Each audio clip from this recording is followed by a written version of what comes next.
Hello and welcome to Business Matters, the show about people behind businesses that help make Tacoma a great place to live and work. I'm your host, Mike Wark, and on today's show, we stop by a Tacoma Barbershop in the spotlight.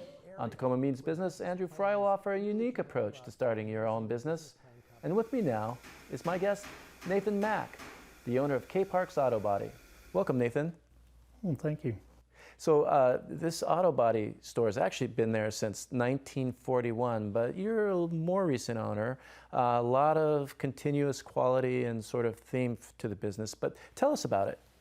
Well, we're a neighborhood collision repair shop. Mm-hmm. We do everything from the smallest scratch up to what we in the industry call a train wreck, where the vehicle is quite damaged. We have all the latest and greatest equipment to work with. We have frame benches, computerized measuring equipment, everything needed to put your car back into pre-accident condition. And that obviously is the concern that we have for a customer. To do that magic that auto body workshops do. It's really become a high-tech field, I would imagine. It is, quite. Yeah. With all the new electronics, the new plastics, aluminums, things of that nature that cars are being made of these days. Mm-hmm. We have to keep on top of that. But you still have to do some good old elbow grease and hammering, and they still use Bondo, right? They still do. They still do. They call it something else. Well, they call it body filler. And, okay. And a good tech will work as metal and use very little of it, but it is needed to finish the product. So you have what are referred to as the techs. Those are the people with their hands on the car. Yeah. And those are most of your employees? They are. I have 5 body techs, and mm-hmm. I have 3 in the paint shop, and that refinish the vehicles.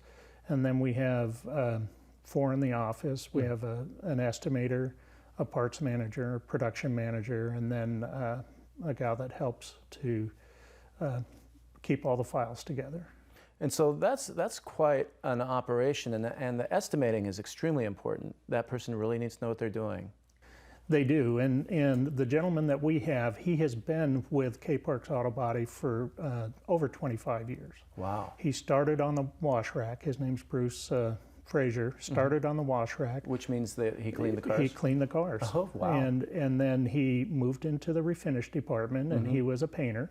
Mm-hmm. And so he's just pretty much run all positions throughout the company, mm-hmm. and he's now an estimator. And so having that background makes him a great estimator. Mm-hmm. And I would imagine he knows his techs well, and it's just quite a collaborative operation. It really is. It really is. So you have the techs, the painters, and the office staff, and that's your business, and lots of customers. And lots of customers, mm-hmm. and due in large part to the goodwill that the previous owners have provided the community throughout the years. And you're part of the community, so and that's an important part of this business. I'm sure you draw business from far and around, but a lot of it is related to the broader neighborhood. So where are you located?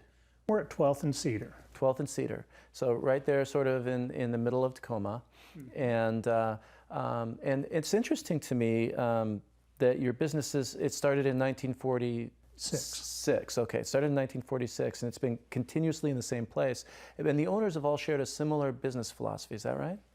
That's right, and that is to do a quality repair that either meets or exceeds the customer's expectation. And so that's really what we've been looking for. And customer service is key. It's the number one. If you don't take care of the customer, someone else will. Right. And you must do it well because you have so much repeat business. We do. We have quite a bit of repeat business. I still have customers coming in that talk about when K Parks ran it, and their grandfather had come in to see K Parks, and then maybe their dad came in to work with Dan Meyer, and now they're coming in and they're working with me. So a lot of families that have loyalty and trust for the company. That's fascinating that a business that's built on the relationships that the owners have had over the years has been continued, that same sort of relationship and business philosophy through 3 owners now. Through 3 owners. And you're the 3rd one. Yes. It's almost like when you purchased the business, you were buying that sort of history. but you had to have that trust with the owner to sell that to you, so you maintain it. This is good for a business opportunity, but it's also good for the community that's continued. I think you just touched on it. With Dan Meyer, he was very selective as to who he wanted to sell to, and I had owned a shop previously, and Dan and I had known each other, and when it came time for him to retire, he actually reached out to me and asked if I'd be interested in buying his shop, because he knew that I would keep that going forward in the same manner and vein that he and K. Parks himself had set up. I think that's a great business story. I think it's good for Tacoma, it's good for your customers, it's also a good business story. I'm fascinated by that. So you're an entrepreneur. You haven't always been. I mean, you never touch the cars? I'm not a technician. You're not a technician? My techs get scared if I go out and pick up a tool. As they probably should. As they should. Just as if I came in and picked up a tool, should be very scared. Exactly. I can tell you the process. Uh-huh. I know the process, yeah. But I'm not a technician. Well, and you've been managing it for many years, so you know what you're doing, but you didn't start that way. And I think for people that are interested in starting their own business, they don't necessarily always need to be a content expert. How did you get into the field? What made you decide to start managing auto body businesses? Well, and that really ended up, I've got a degree in management from University of Central Oklahoma, and I had been working for an oil and gas company. But with that, you know, many people working for someone else would always like to step out and see what they can do on their own, and that's what I wanted. That's what you wanted. And the opportunity came up. Hadn't really thought about the auto body industry, but my brother had owned a shop. He was a great technician, and realized he liked being a technician more than he liked being a business owner. So he realized his dream of owning the business and didn't like it. And didn't care for it as much as he thought he would. Yeah, yeah. And so when the opportunity came up, I thought, well, this is as good as anything else. And so we stepped into it. And it was a smaller mom and pop shop. And just over the years, we grew it. Now, this was the Ponders shop? This was the Down in Ponders Lakewood. Collision Center in Right. Lakewood, yes. So when you started there as the manager, it was a small shop, but you grew it into being quite a large operation. I did. We went from about 9,500 square feet, doing maybe 30 to 40 cars a month, to over 21,000 square feet, doing 150 plus cars a month. That's incredible. And so then you moved on. And then I moved on. I did learn that in those first 13, 14 years with Ponders, I was very much into hands-on, probably micromanagement, and that does take a toll on you. And in 2008, had a great opportunity come along with someone wanting to buy the business, and I thought this would be fantastic. Wow. And so the exit strategy. The exit strategy was there. It wasn't anticipated, but it came, and I recognized it. And so I went ahead and took that strategy and retired. But as things went along, and when Dan contacted me, I thought, you know, I can do this, and with lessons learned, I can do this in a much better way, in that I can trust the people that I have around me. Not that I didn't trust the others, but I've learned to let go, let the people that have all those years of experience manage the shop, as well as I'm there if needed, but I've also got great people that can manage it. I've got people that have been with this shop, this current shop, for 25. Sandy's been with us for 25 years. I've got multiple techs that have been there up to 15 years. No kidding. So they all stayed on. A few moved on. That's expected whenever you have a change in ownership. But the core group stayed, and they're very capable of running the shop, and I enjoy going in there every day and working with them. And I bet they're glad to have an owner like you who allows them to do that. I would think so.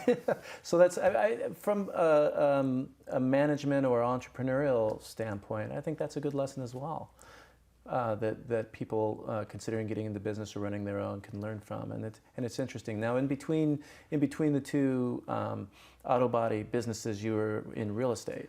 I did get my real estate license, and I was selling residential real estate as well as commercial real estate.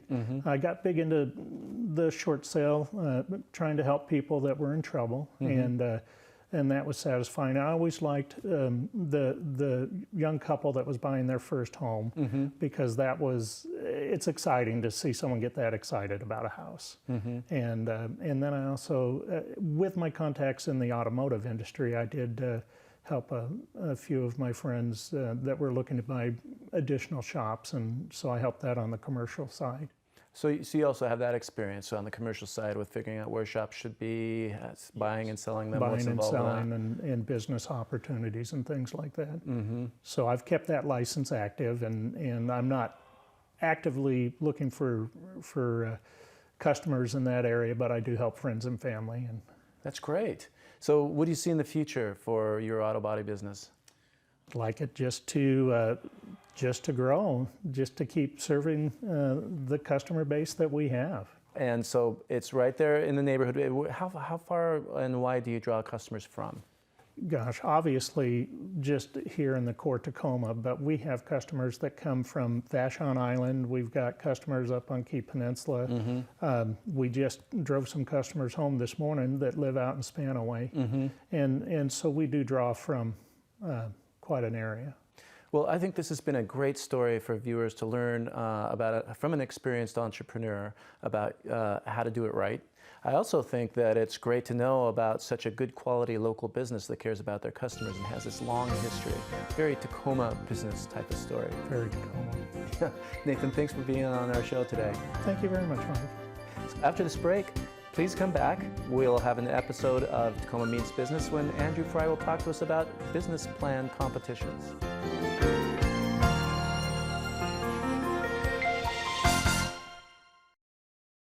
Launching a new business can be intimidating. On this edition of Tacoma Means Business, Andrew Fry talks about a unique competition designed to help turn your business ideas into reality. There are a lot of good reasons to put together a business plan. Obviously to help you think about what you're doing, to communicate what you're doing, maybe to find some investment. But there's another area where business plans really can help you out, and that is in the business plan competition. And you may be going, wait a minute, I'm not very good at business plan writing, why would I enter a competition? Well, they're all over the place. They're wonderful opportunities for you to test out how you're doing, and every one of them will give you feedback. Now, for the most part, what you're going to see is business plan competitions from universities. For instance, at the University of Puget Sound, they have a business plan competition along with the Tacoma Entrepreneurs Networks. Great competition. I've been in there as a mentor. Wonderful students putting together some great business plans for innovation and environment. Good stuff. I was just up at the Burke Center for Entrepreneurship at the University of Washington Seattle campus for their business plan competition. I was one of the judges for the final 32 teams. They start with about 128, they narrow it down to 32, and then 16 of those go on. The thing that's important is that you get feedback all along the way. So if you were lucky enough to get that into the 32 out of the 128, you then actually get some funds that will accompany that so that you can put together marketing materials, develop further your pitch, and prepare yourself for the next stage of the competition. In this particular case, all of the judges were given a fictitious $1,000 and would invest with at least 5 of the companies. Those companies with the most investment from the judges who knew business would move on to the next round. In terms of getting experience for these student teams to launch their businesses, this is the sort of thing that you cannot by yourself. You need to participate in. So what about yourself? You say, well, I'm not at a university, I just want to try something out. Cities will also have business plan competitions. They'll be like, for instance, Houston has its own citywide business plan competition. The same sort of scenario occurs. It gives you a chance to say, I now have a deadline. I need to submit a business plan, and therefore you go through all the rudiments of putting it together. You submit it, and then you get feedback. And let's just say maybe you don't make it through the first round. Now you've got the feedback, improve it. Go into another business plan competition, and maybe you'll get some funding to build marketing material, to improve your pitch, and then get out there and do it again. And maybe this time you'll get to the next round. And if you get to that final set of rounds, oftentimes these business plan competitions will award the first place winners $10,000, $25,000 in order for you to launch your project or product. Now, everyone that I've talked to within the business plan competition arena is getting sharper and sharper at what they're doing. They're being able to articulate what the customer needs are, being able to articulate what the product solutions are, and how they fit together. It's practice, and it's probably something you should look into. So if you want to know more about business plan competitions that you can enter, take a look at the local universities or the entrepreneurship centers. They tend to have them, or go to bizcompetitions.com. It's a website that aggregates all of the business plan competitions that exist around the U.S. and click on the state of Washington. Thanks, Andrew. For more tips on growing your business, check out Tacoma's Community and Economic Development Program at tacomameansbusiness.com. When Business Matters returns, it's time for a quick trim at a Tacoma Barbershop in the Spotlight.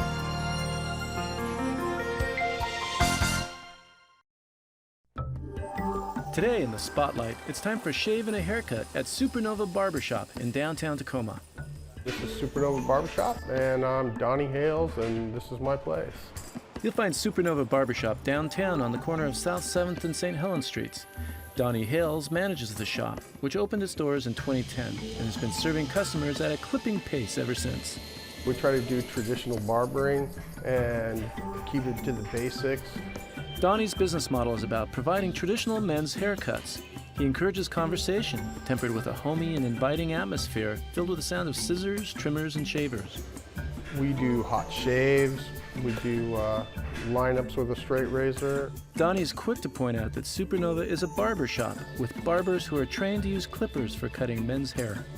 We just try to have a service that is more what's missing today in what they call barbershops. This is a real barbershop.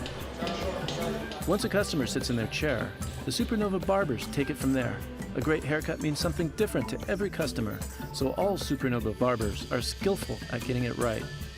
We do traditional barber cuts, where a man can go and get a tapered haircut, shave around the ears, and a hot towel on his neck. Customers of all ages are welcome for a traditional haircut in one of the plush old-school barber chairs.